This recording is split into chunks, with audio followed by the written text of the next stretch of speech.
months back, this was the same Ishita in 6th standard standing in front of her social science teacher with tears in her eyes requesting her to increase half a mark so that she can pass the exam. And this is a bird's eye view to my 10-year journey. But if you lift the curtain, you realize that the conventional idea of growth that is sold to us is very different from how we do it traditionally. It lies in building skills that we do outside classrooms, outside offices, and outside comfort zones. I have loved Mike more than I've loved Max. I have loved presenting on stage more than I've loved presenting stats. I love creating conversations more than chemistry and trying to understand people more than physics.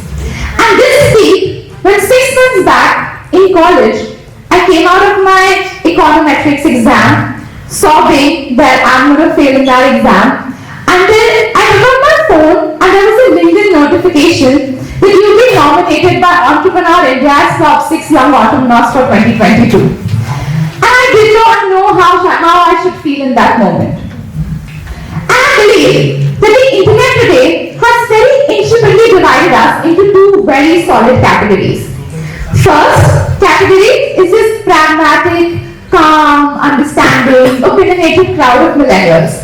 And the other half is the noisy, cutthroat natives of digital civilization that we call the Gen Z. And I often find myself in this very thin space between both the eras. Ironically, I was born in the year 2000.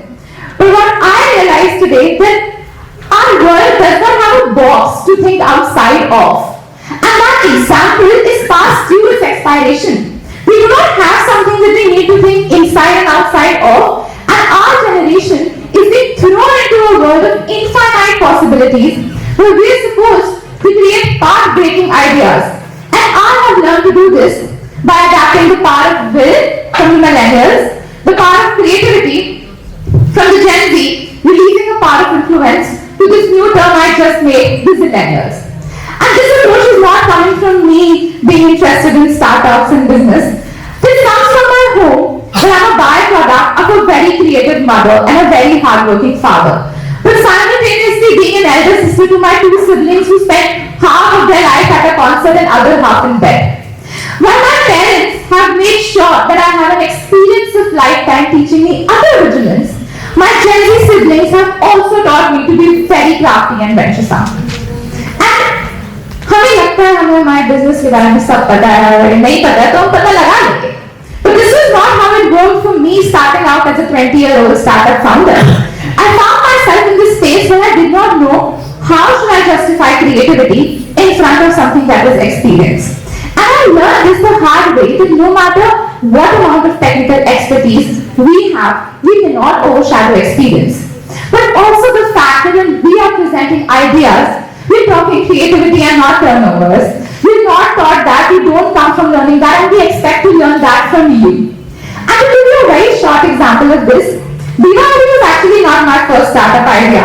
My first startup idea was at the age of 16, but I was planning to start a drone surveillance company. So I would send AI-powered drones into under-constructed buildings inside flats, and the garden was being built at that point of time. So the drones would measure the length of poles, pillars, and create real-time images, send it back to us. This would ease the task of builders, interior designers, and I saw my parents going there and figuring everything out. And I was supposed to pitch this idea in front of a very renowned panel of judges at IIT Kanpur. I built a 100-page business plan that had 60 pages of SWOT analysis and a 40-page cash flow statement. Because that was all 16-year-old Ishita knew about creating business. When I was about to present my pitch, I thought to myself, this idea is so exclusive, going to get me like a 500 crore valuation. And when I pitched that idea, I won that elevator pitch. I bagged the first prize, but I only got 5,000 rupees for that. And confidence meant like the world to me. The energy boost that it gave me at that point of time has brought me here today, 5 years later, when I can say that I had so much enthusiasm to learn about business, and today I can say that the idea had no substance in it. And I can very confidently tell that 16-year-old Ishita that giving a TED talk 5 years later is not that big of a deal. So before giving this TED, yesterday I was discussing with my friends that, I have a speech and this is what I'm going to talk about. And they told me, listen, Ishita, don't try to sound very motivational, hardworking, intellectual, smart, and bossy. So now you know that this sailboat of adventures has just been about me being my very wholesome and original self.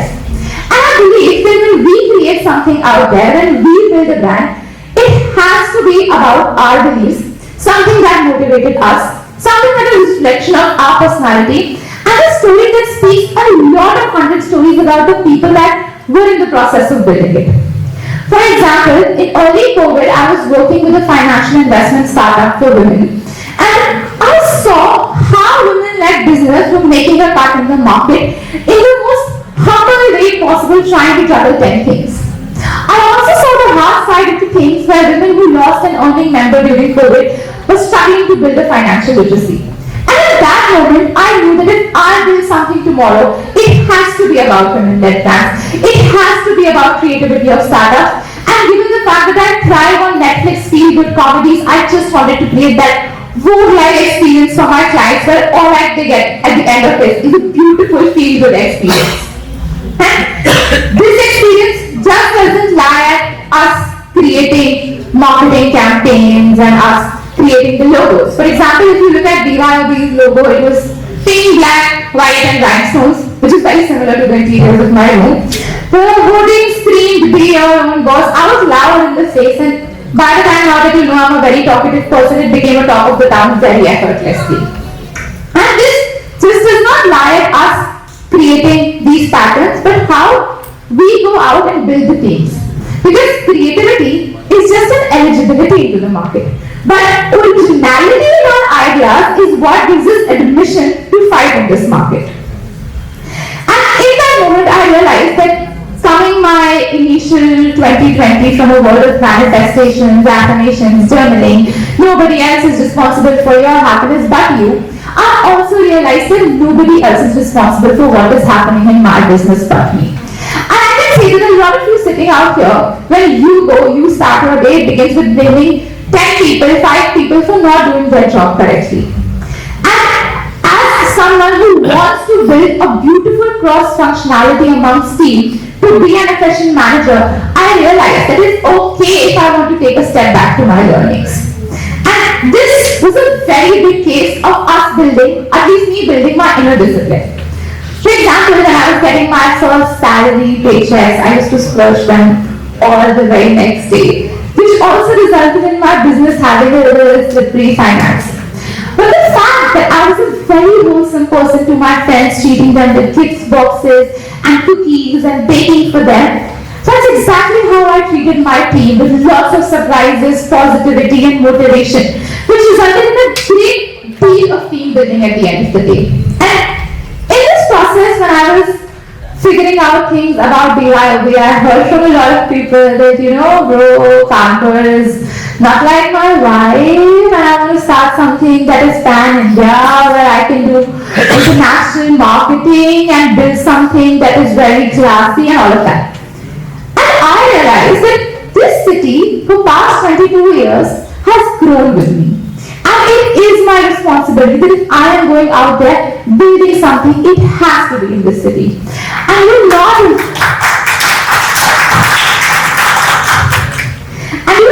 imagine how, when I was figuring out women-led brands, I found so many home bakers, interior designers, fashion designers, coaches, fitness coaches, dietitians, all of them being extremely innovative, extremely creative, and the fact that the amalgamation of all these women brands was so bold that when it all came together in the magazine, it was absolutely a breathtaking experience. And this city, Kanpur, gave me 10x of what I was looking for.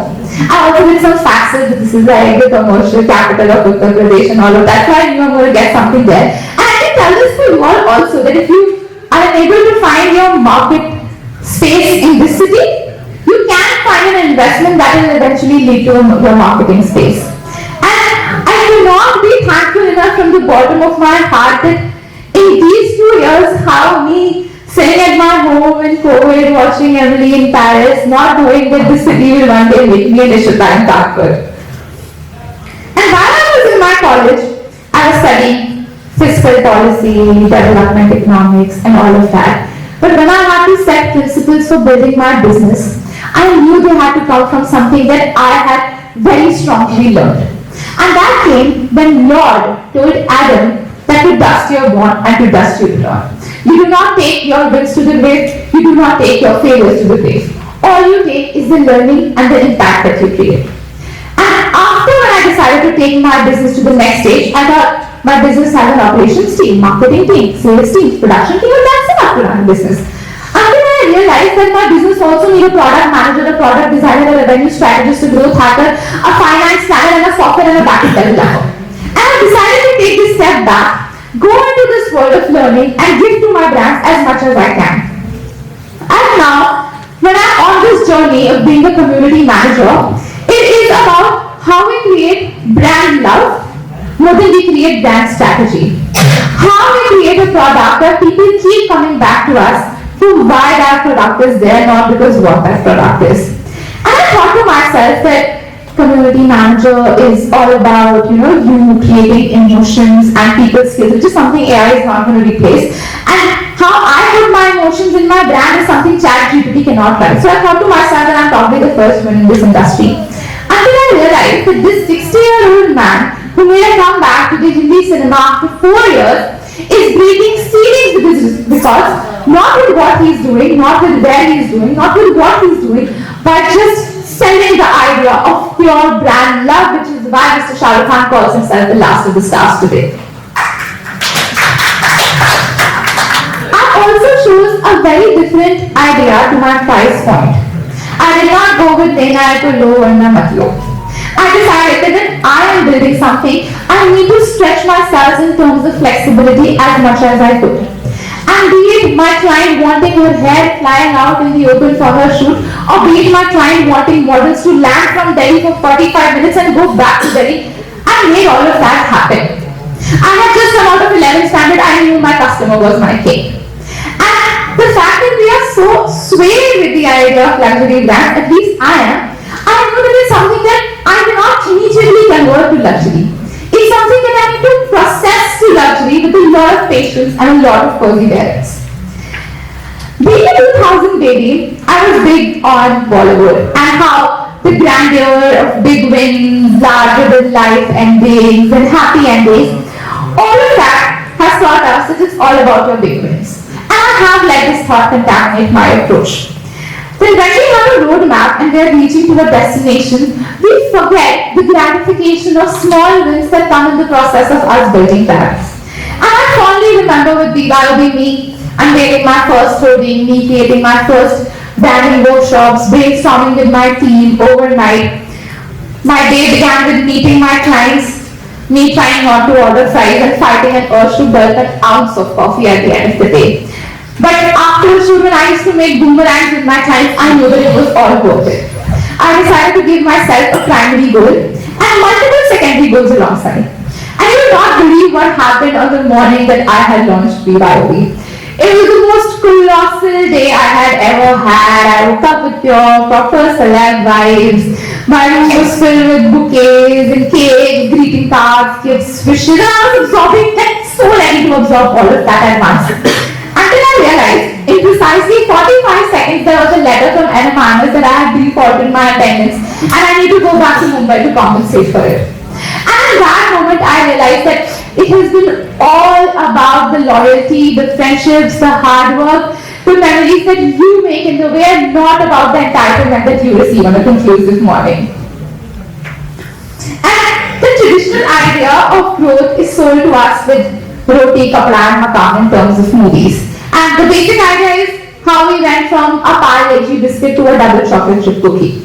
And it's okay if you're going out there building a comfortable lifestyle, finding ourselves to be mentally and financially stable, but that is just a full of bare minimum at the end of the day. If we really want to grow, really want to step outside of our parents' box of privilege that we are born and brought up into, it requires a lot of skill building that we need to step out and do. And it is important to do that because at least my idea of roti, kapda and Zaman is not without my 20 parcels of Zara, me setting money aside for my future funds and working enough so that I can come home in my cozy blanket, sit with my dog cruise and sip my 5th can of Diet Coke. Remember how we all used to have strange journeys as kids? Not that we were any less excited about the destination we were getting to, with lots of antakshari, fun music and people on the way, and just having fun stretching ourselves out, not getting exhausted. And in the end we got the statement, मुझे पता ही नहीं चला मैं कैसे पहुंच गया। ये इतनी जल्दी पहुंच गए हमें पता ही नहीं चला, because we stretched ourselves to the extent that we were having fun. And similarly, when we are in our career or in our professional path, it's okay if we stretch ourselves enough. I cannot express how beautiful it is to go out, meet new people, network with them, hear about their stories, and it does make me reach my destination factor. Just like all of you, I've also swayed with the idea of watching Shark Tanks. My ideology and inspiration of startups does begin and end with podcasts at certain points of time in life. But I have realized that this entire culture is not something that we need to fit into. Especially as Gen Z, we have a lot of pop culture and edge audience that we are already trying to fit into. So something that is our professional career life can be easily left out of it. And knowing that all of us are big on YOLO, the fact that we only live once, and at least I'm not TEDx can vouch on the fact that I have a midweek outing, a weekend outing, a mid-month vacation, and a weekend vacation, and I never compromise on any music festival, any outing I go, and I do all of that. But in the process of building YOLO, we forget the idea of yo-yo, which is not honey sick, but the fact that you're only young once. And this is the only time our paradox of time, growth, and money is about to align. Because 20 years later, you might not have the time when you have the either. And 40 years later, you will not have the energy when you have the time and money. So your 20s are actually about exhausting yourselves in terms of time, in terms of energy, not worrying about the money, going out, making mistakes as much as you want to, learn from your mistakes, because I can tell you do not want your kids to question 20 years later, how did you get here without knowing this if it's served to you on a platter right now. And I'm already going to face when my kids are going to question me, how did you get here without knowing time standard trigonometry. And given that it's a bit of Valentine week, and I assume a lot of you sitting here are in some sort of serious relationships, situationships, not knowing what you're doing, not knowing where you're getting, and that's completely fine. And as a young generation, I challenge you to judge our vocabulary when it comes to red flag, green flags, toxicity, gaslighting, and all of that, and we get all of that very, very comfortably. However, I tell you that slipping into a career and professional space is exactly how you slide into DMs and you slide into your LinkedIn. It is about patience, knowing that in Bollywood movies someday some person will magically appear, make your life a living paradise, and you call it your soul. Similarly, in your career pathways, you might not find it in first go, but someday some career stream will magically appear with lots of money in it, and that will be by a happier version of you. Just like how you do situationships, you can very easily do internships. Maybe there's a reason why we feel all our doors are closed.